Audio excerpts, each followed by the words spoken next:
Hello, Briot. Hey, Brian. And yet another day. I woke up and I'm still at home. So we were having a slight conversation about a model of three modes that's quite simple and is interesting if you want to begin a journey or to go more in depth in your journey of self-reflection, understanding your human condition. There's a fairly interesting and simple model of the three modes. So could you kind of just give an overview, a simple overview of what the three modes are and how they work together and how you would use it? Okay. This is a nice topic that I like a lot, and it's something that is quite tangible. You can really see it when you're meditating on it in your life, in the world around you. So in the Bhagavad Gita, they explain that everything in this material world, they're governed by three forces, which they call in Sanskrit they say Sattvagun, Rajagun, or Tamagun. In English they call it the mode of goodness, the mode of passion, and the mode of ignorance. And the combination of these three forces, they govern everything in this universe. It's like you have your three primary colors, and the mixture of these colors, they produce the entire spectrum of color that we perceive.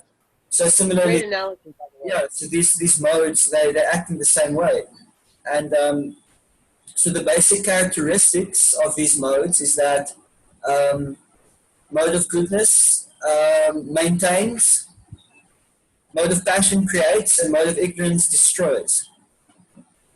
And then they also have subcategories, and from this meditation of these primary qualities, one can also deduce like other qualities. For example, mode of goodness is characterized by being in the present moment and being peaceful.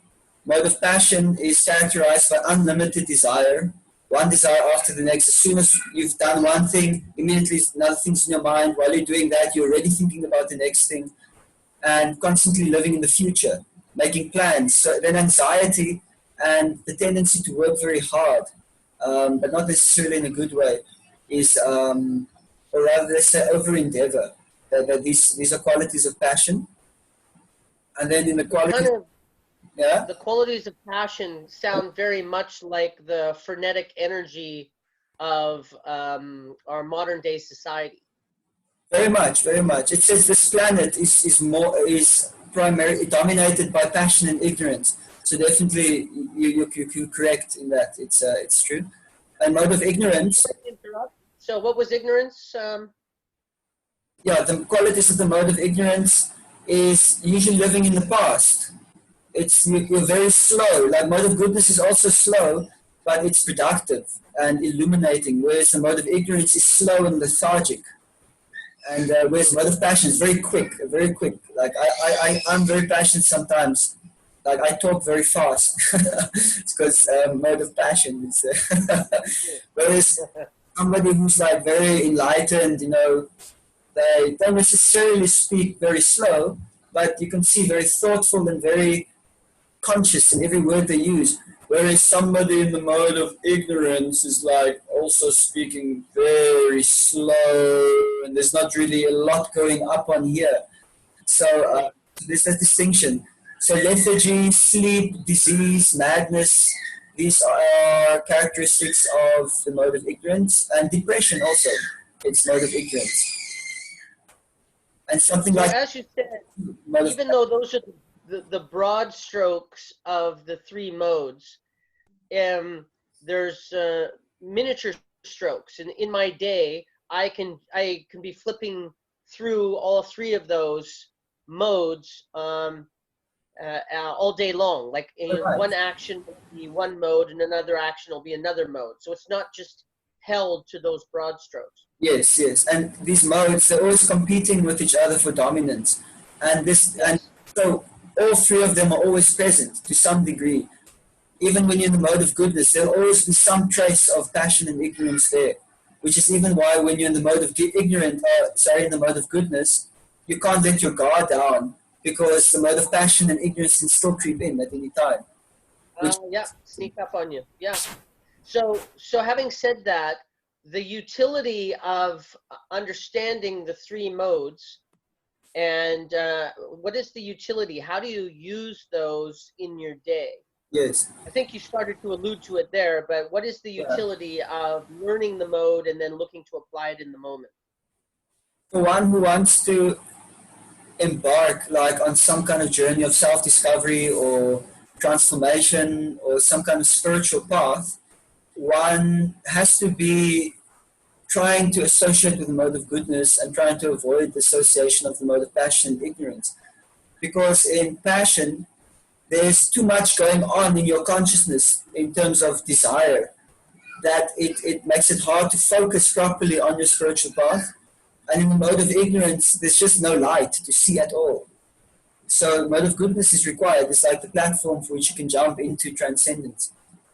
So the utility would be when one would be able to identify which mode you're acting under, for one, and then also be able to know how to shift the modes that you're under the influence under, and how to design a lifestyle that works for you that is under the mode of ignorance and not and less under the mode of passion and ignorance. Sorry, it is under the mode of, and less under passion and ignorance. A point of clarity is if we are avoiding ignorance and passion and we're looking to embrace goodness, which is a spiritual path, what is just an overview of why would somebody be choosing a spiritual path? Why would somebody be looking to be self-reflective and transformational? Might be redundant, but I think it's worth actually underlining. It's to enhance the quality of your own life and to enhance the quality of your own experience. Yeah, so hum me, count the ways. Count the ways that your life, somebody who wants to have a more rewarding life, a better life. Give me examples of those bullet points. All right. I would say wake up early. No, not what you would do. No. Not the doingness. I mean why would I want to, what is it that I would want to go on a spiritual, what am I looking to get out of a spiritual endeavor? What are you looking to get out of it? Yes. Like what is, if I want a better life, you said you'd have a better life. Yeah. So let's count the ways. In what way will I have a better life? Instead of doing this, I'm going to do this. All right. Instead of doing that, I'm going to do this. You will experience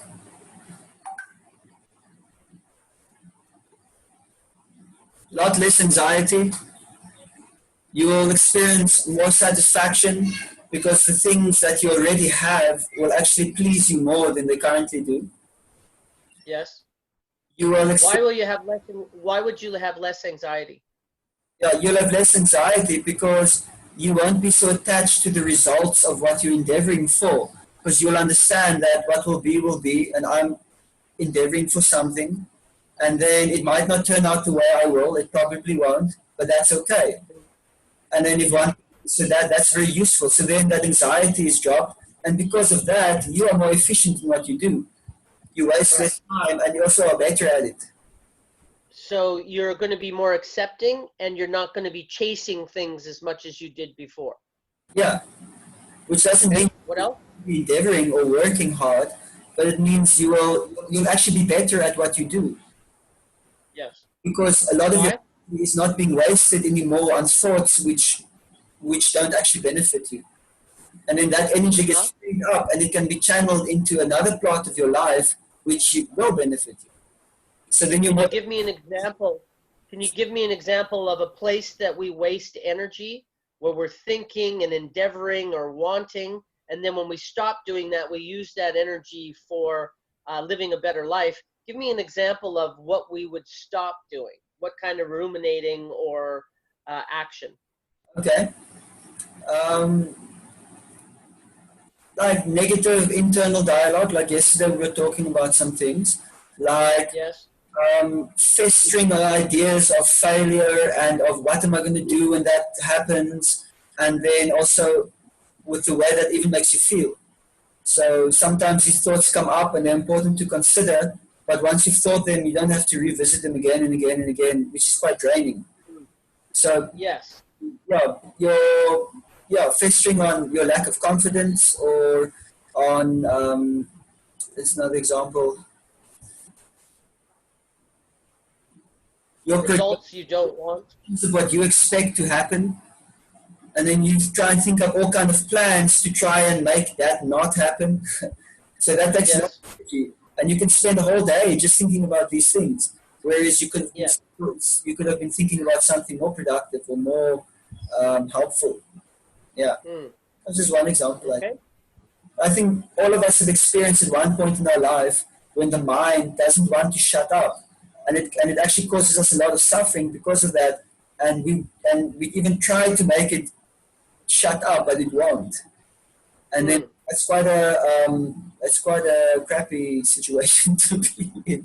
Absolutely. Yeah. Anytime that people are really fearful in their life and staring at their ceiling, that's generally what's going on at 3:00 in the morning, where their eyes are still open Yeah. and they've been in bed for 4 hours and their mind is just going round and round. So you're absolutely right.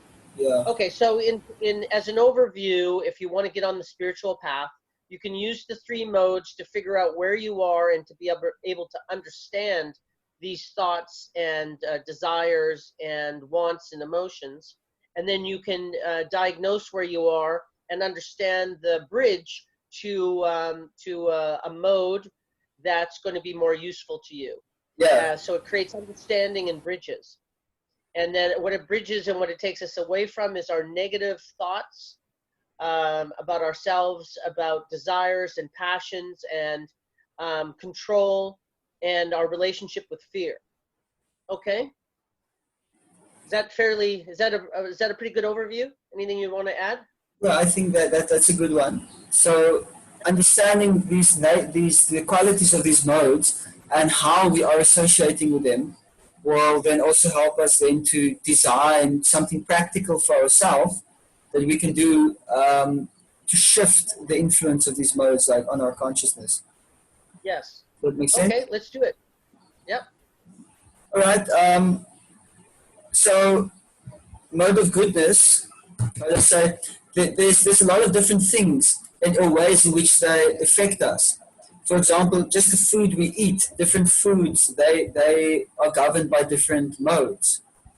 And in the Bhagavad Gita, they're explaining these different categories. Like, for example, in the mode of goodness, foods that are in the mode of goodness, they promote longevity, they promote health, they are sweet and juicy and fatty, they are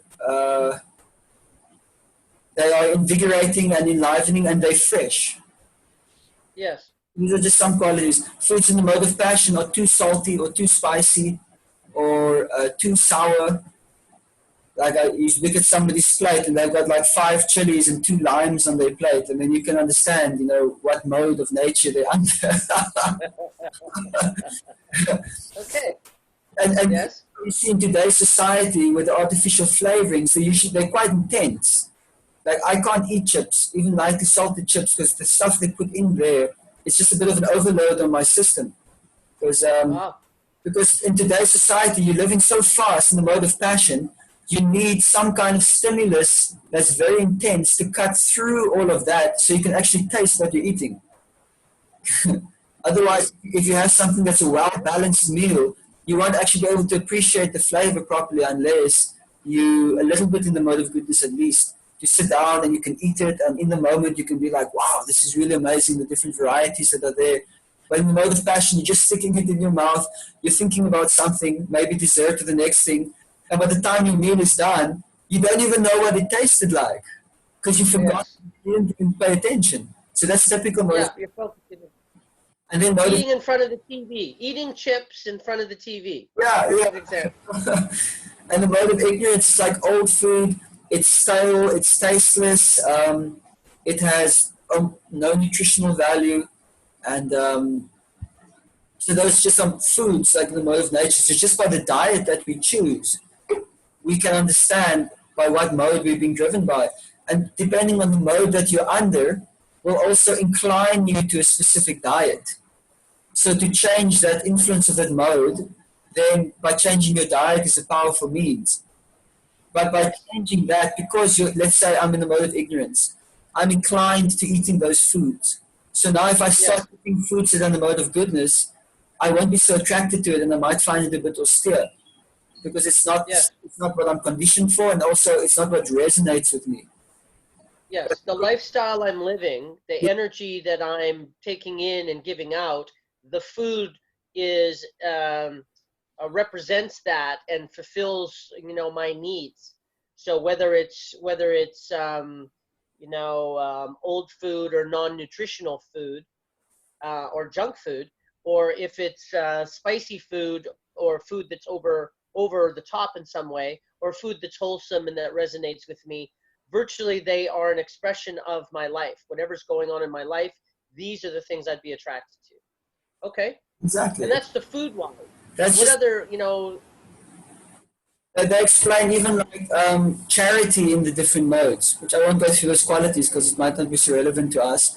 But they talk about like different charities, like giving to the right person or the wrong person, or with the wrong intention, for example. Like if you're giving money to the right person at the right time for the right reasons, that's mode of goodness. But if you give charity, but in order to receive something back, then that's in the mode of passion. For example, you're doing charities and you're taking selfies so that people will think you're very cool. That's mode of passion charity. But if you're taking a picture to welfare, that's something else. Yeah, and the mode of ignorance, to the wrong person at the wrong place, you give money to some guy and he goes and buys liquor with it and it just destroys his life further. So that's mode of ignorance charity. Yeah. So then still you're being influenced by the modes through these activities. Yeah. And then the last one would be giving to somebody that, was in need, and that you're doing it from a place that's more or less selfless, that you're looking at just being helpful, and that you're not looking to get anything out of it, about how it makes me feel. And as opposed to, the other two that you were talking about. So other than charity, that's a very good one.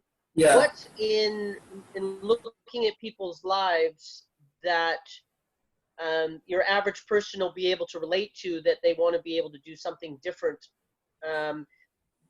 If you take a look at a lifestyle change about how they're thinking, if they adopt a spiritual lifestyle, that what could we focus on that they could change? Probably more of a thinking. Yeah. More about their thoughts. More about thinking than about doing. You're wanting. Okay. Is that what you're asking, or is kind of? Oh no, just thinking. Is it any thoughts that they could? There's a lot of different things that they can change. So any one of them. An excellent start is to go to bed early and to wake up early. I think for everybody, every single human being, they should do this as far as possible, especially because the mode of goodness is predominant from, I would say, 2 o'clock in the morning till about 10 in the morning, by which the mode of passion starts taking over. And here by noon, mode of passion is the strongest. And you can check by lunchtime, the way people are different to when you see them 8 o'clock in the morning. It's the mode of passion. Is walking much faster, they're going to have lunch. You can check they've got a lot on their mind. But at 8 o'clock in the morning, things are pretty shanty. And then mode of ignorance will start here from 4 o'clock. It will start taking over. And as the darkness sets in, so waking up early means you're absorbing more of that mode of goodness into your consciousness, and it will change your whole day. I experienced that if I wake up at 4:30 or 5 o'clock instead of 3:30 or 4, it changes my entire day. There's a massive difference in that day. Just that 1 hour. I'm still waking up before the sun is up. But even just that makes such a big difference.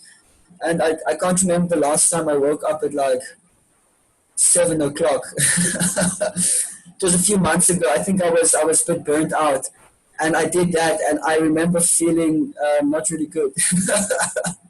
I wasn't used to waking up that late. It was my whole face felt like it had been smacked with the iron rod. Yeah. Okay. So, and in regards to people dealing with their own thought process, yeah, is how how can they use the three modes to catch themselves? Like, give examples of what kind of thought process they can catch themselves in the day, and what the different modes are, and how they would move from one to another. Yeah, this one will take some time because some of the patterns might not be easily recognizable at first.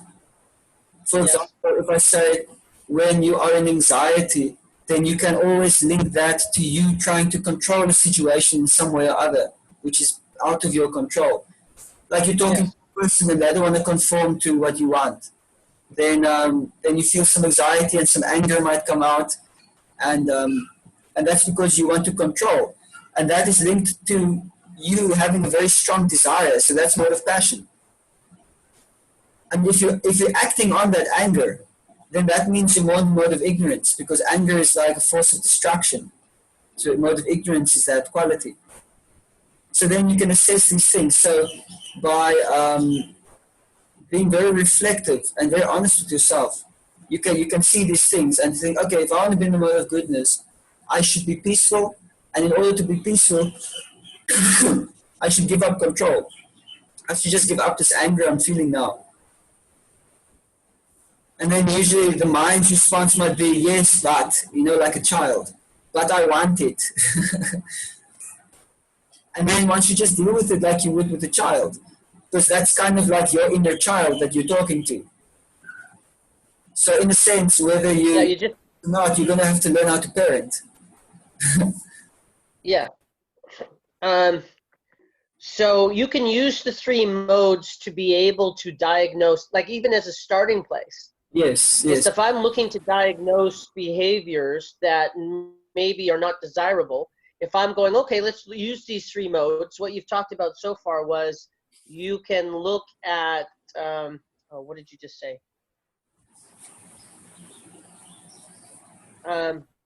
You cut out a little bit there. So the three modes you could look at, now I've forgotten the two things that you just said about the conversations that you could be having. Could you do it again? Is that in regards to the negative thoughts that you could be having, the passion that you can be having, and talk about those again so that people can identify that there it is. It's anxious. So that if you're being anxious and you're being anxious a lot and that it doesn't feel right, then you're right. It's like that's the things that you're looking for. You want to look for being anxious. You talked about being angry, that if you're being, angry is passion, or that a level of upset, that is, that if all of these things are fairly extreme and they look like, when it starts dawning on you that this might not be the best use of my energy, I don't know how to stop. But this might not be the best use of my energy, then you can start exploring, so you can use the three modes as a diagnostic tool to be able to figure out where you are, and that this is exactly what we're talking about. If you have an instinct that these things aren't good for you, then you can start using the rest of the model to move. So, is that accurate? Yeah, and I think that's a great application of it also. Is to, and then so if you can list a couple more things on what you could notice about passion and also about ignorance. If I'm doing this and this and this and this, these are the things that you want to notice because that's passion. And if I'm doing this and this and this and this, you want to notice those things because that's ignorance. If you what are those things? One thing that people do a lot when they're in mode of passion is that they eat all the time. They're snacking on something all the time, or change. For example, smoking is a mode of ignorance activity, but that activity of that constantly more is like typical mode of cycle. Just like so many desires coming in, and the senses, they're all smoking, stimulation. Smoking, eating. What else? Smoking, eating. I would say watching lots of movies or series. So. Shutting off a little bit. I think that's more towards ignorance. Well, it's what you want is stimulation. That's the thing. Like in mode of passion, you want constant stimulation. So I guess it depends also how you watch, but that you need constant stimulation, that you can't just sit down with yourself and be peaceful. The moment you do that, you just feel like You know, you feel like itchy, you feel like I got to do something, and then so many things come up in your mind. So that's mode of passion. You can't sit on peacefully. Whereas mode of ignorance, they will constantly seek shelter by intoxication. To like numbing out, I would say is like a mode of ignorance kind of thing. Where Yes. it says like smoking So is numbing, just so the act of cutting off from your own feelings, yes. alcohol, any kind of self-medication, no matter what the substance is. Okay. Anything else under those two categories? I think if you're not able to, and this is a nice one for mode of passion, they say that determination under the mode of goodness is constant and the endeavor is always there. Whereas determination in the mode of passion, it starts off well, but it never carries through. So I think all of us experience that where we're starting so many things, but we only 1-2 days or 1-2 weeks, and then you lose steam. Because to start something is cool, but to keep it going is hard. It's because starting requires passion, but keeping it going requires goodness. So let's have that That's good. interesting. That's a very good distinction. And in mode of ignorance, determination in mode of ignorance is where you're talking about doing so many things, but you don't end up doing anything. Yeah, you don't. Yeah, you don't. Yeah, so you're talking about it, but you never actually get to action. If it's just passion, you're good at starting things. You're just not good at finishing any of them. You're not good at Excellent. yeah. So that's like determination in those modes. And then like if you just look at your house, you can see whether if there's a lot of things in your house and it might be more or less organized, then that's more passionate because it's about stimulation also and identification of how you like your space. Whereas mode of goodness will be simple, it will be clean, and also it will be easy to manage. So and mode of ignorance will just be like untidy and dirty and messy.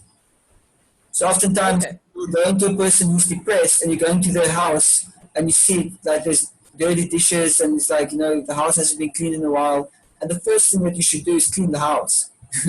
Just an example. Yeah. Okay. So in the name of keeping these videos as short as possible, is as a last segment, can you talk about that somebody that has discovered that they're now, that this information is new to them and they're now looking at that, yeah, I am anxious, or yes, that I am eating food that is not overly nutritious and in front of the TV and constantly seeking stimulation or whatever it is. If we could go through them again about that, if you've identified this in yourself, this is the transition to goodness or spirituality. So if people have noticed X, you know, name what X is, and then talk about what the bridge is to move over to like either the understanding or the action to move over to goodness. So let's start with anxiety. Anxiety is a good one, and then you can just, you know, pick other one. So the first one is anxiety. If I realize that, yeah, I feel a lot of anxiety and I don't know what to do about that, how would one start as baby steps, start being able to use these modes to be able to move away from anxiety?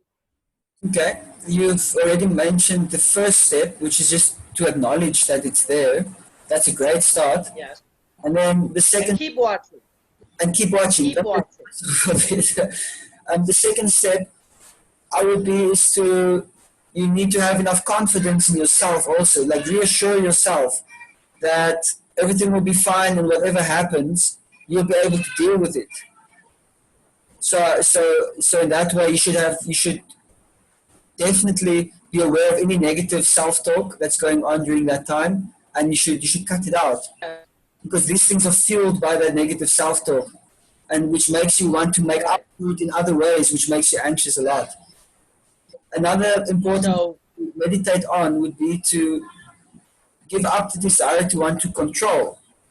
Do your best. Yes. Don't expect any particular outcome because that's actually not for us to decide. So I would say there's a lot of giving up control, and the confidence that you have in yourself is that, you know, you have to trust yourself. You have to trust the moment. You have to trust the unfolding. You have to have some faith in what's going on. you trade in control and anxiety for faith and trust. Yeah. Is that accurate? Oh, that is nice summary. Okay. So what else? Uh,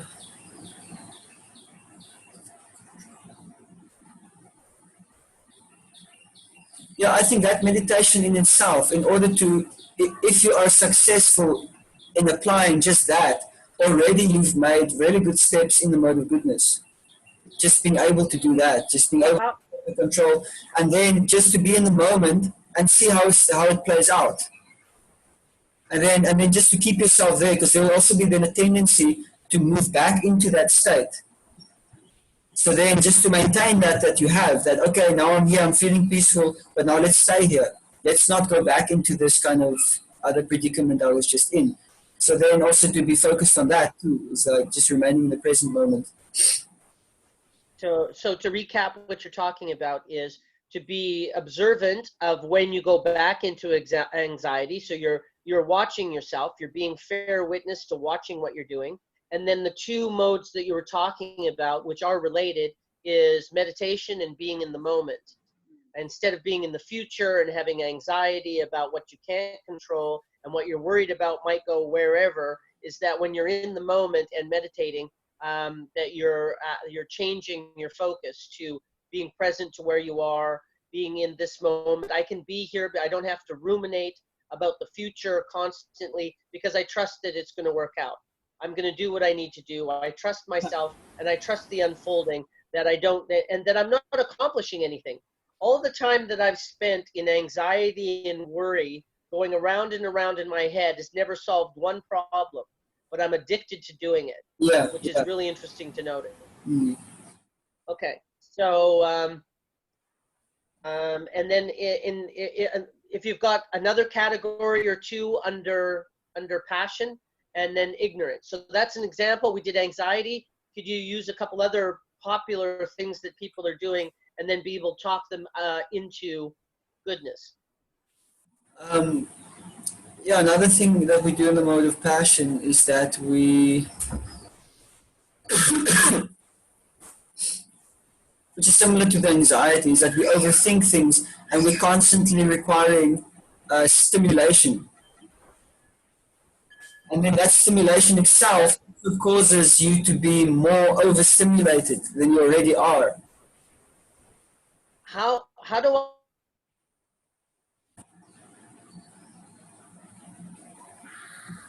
It's freezing a bit.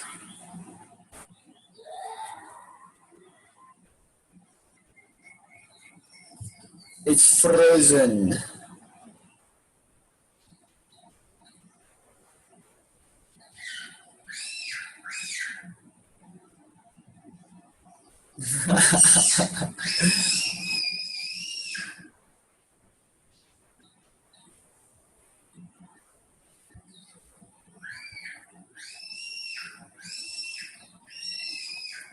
Let's see if it works, if it comes back.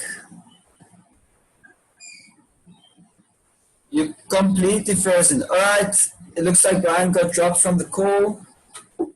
Maybe that's a very good time to end it there. Thank you very much for listening to today's podcast. I hope that you got some value from it. If you have any questions or comments, please drop them below the YouTube channel. And we'll see you tomorrow for another podcast. Thank you very much. Haribo.